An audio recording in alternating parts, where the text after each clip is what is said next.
Henry and Mudge in the Green Time.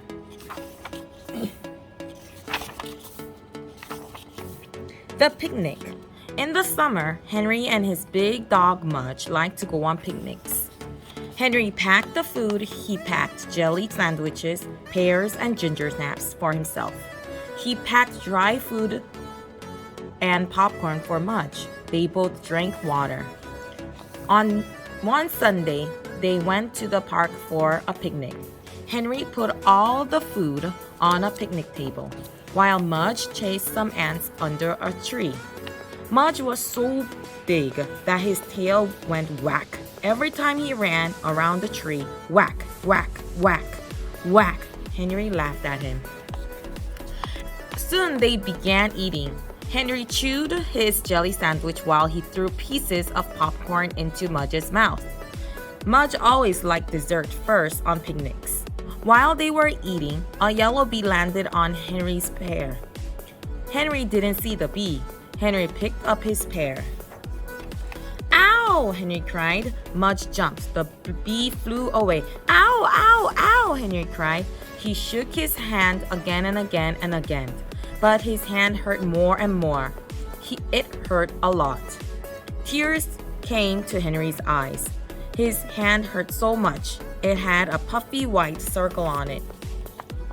Henry just had to cry. He sat down beside Mudge and held onto his hurting hand and cried. Mudge sniffed Henry's hair. Mudge sniffed Henry's hand. Mudge put his big nose in Henry's ear. But Henry kept crying. Then Mudge licked Henry's face.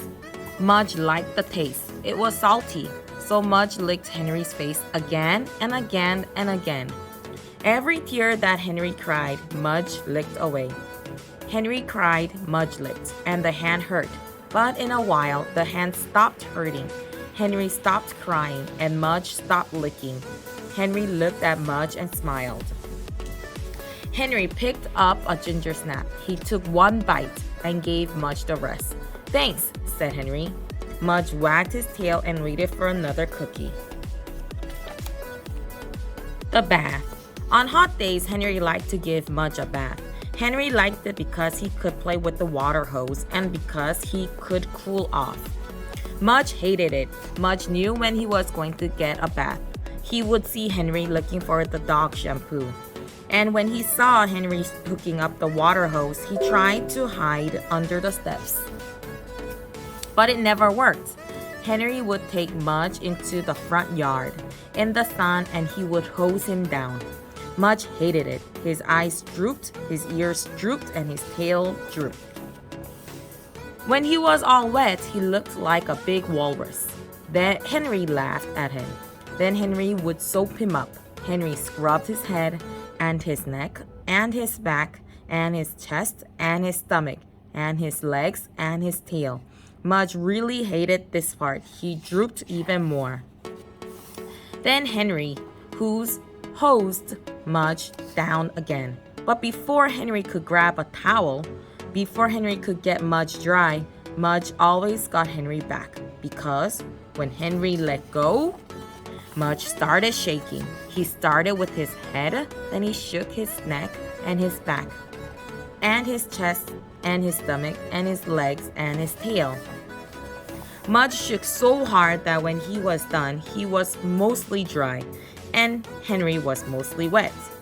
Then Mudge looked at Henry and wagged his tail, while Henry dried Henry with the towel.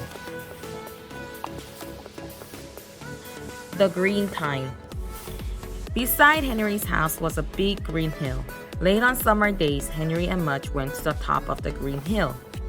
They looked down. They saw Henry's white house. They saw Henry's blue bike. They saw Henry's wooden swing. On top of the green hill, Henry felt big. He felt like a king. He saw his things below him, and he felt very big. "I am king of the green hill," Henry said. He looked at Mudge. "You are my dragon." Mudge wagged his tail. "Your name," Henry said, "is Fireball." Mudge wagged again. "And you are very scary," Henry said. Mudge wagged some more. Henry and Mudge marched all over the top of the green hill. They met other kings who had dragons. They chased them away. They met monsters. Mudge ate them. They marched and marched till they could march no more. Then they found a magic tree on the green hill. It was a tree for kings and dragons who were tired. Henry and Mudge sat down under the tree.